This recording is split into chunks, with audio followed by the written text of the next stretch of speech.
all you cool cats and kittens. Amberly here. At camp, I can commonly be found in the mess hall doing some arts and crafts, over by the campfire doing nature rocks, or my personal favorite, out during the early parts of the week doing some outposting.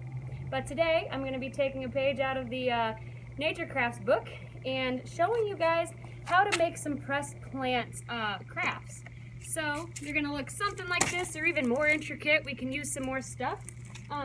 But these are simple crafts that you can do using things just in your backyard and some common household items. So first things first, I'm going to be running you through how to press and dry plants that we are going to be using for this craft. So if you were to look up or Google what a plant press is, you would see something like this. 2 pieces of wood that you can crank down. But we don't need all this fancy stuff. I'm going to show you how to do it just using some textbooks or even just random things that you have around the house.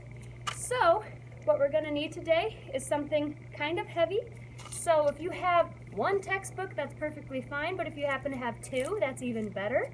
And if not, even just a small personal notebook would be fine, and then we can put something heavy on it later. And then you're going to need I have an old magazine, or newspaper, or old homework, but something about this size that we can put plants inside of to dry out. And then you're going to want some glue or tape. I personally don't have glue, so I'm going to be using some nurse's tape actually, and then some scissors. And if you want to do, you can get through the craft with just that, but if you want to do a little bit more, you can get some pens or markers or whatever. I have my school sack with me with all that extra stuff, but you absolutely don't need it if you don't have it. So that's really all we need today. But first things first is we need to collect some plants. So I challenge you to walk around your yard and find any plants that you might want to use for this. If you have a garden, that's great. Make sure you ask before you clip anything. But those are absolutely perfect for a craft like this.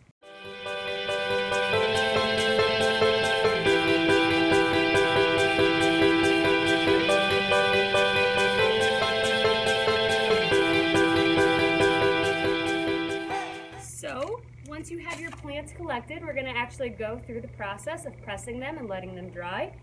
To do that, you're going to need to pull out those newspapers you collected and some of those textbooks. And all you're going to do is you're going to take 1 piece of that paper, set it down, and you're going to place your plant inside of it. So this process is going to be the press and dry.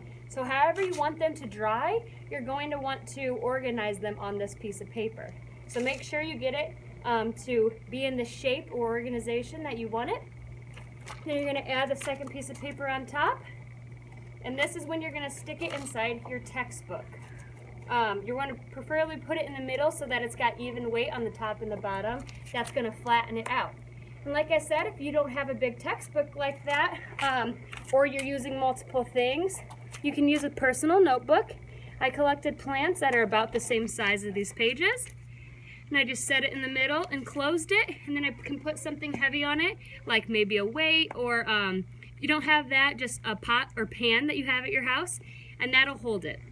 So that's all you're going to be doing to press and dry them. You're going to let this set overnight so that they're nice and dry tomorrow. Okay, so we've waited overnight, and our plants are nice and dry and flat. They're going to look something like this. I'll show you a few examples.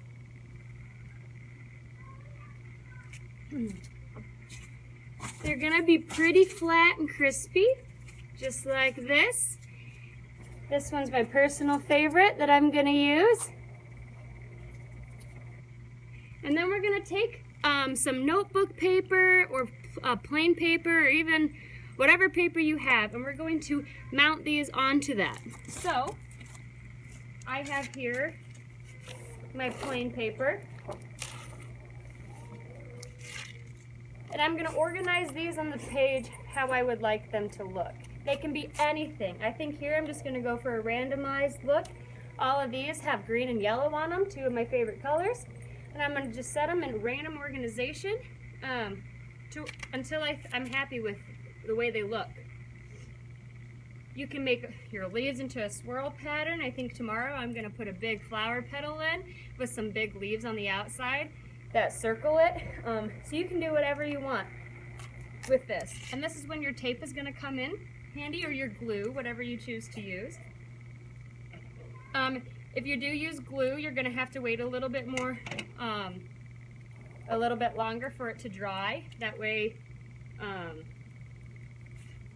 all your plants actually stay in place. If you have tape, it kind of gets done right then and there. Either is fine. Nothing's better than the other.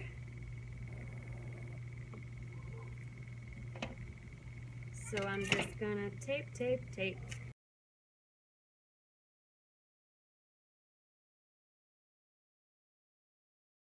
So I just got done taping mine.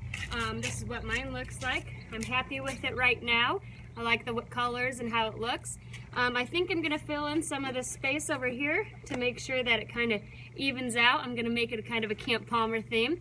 So you can leave it at this if you want to be minimal, and that's it.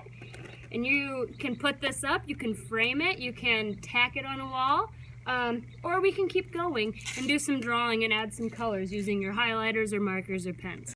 I'm going to do that right now to show you an example, and if you like it, you can continue. If not, then that's your craft.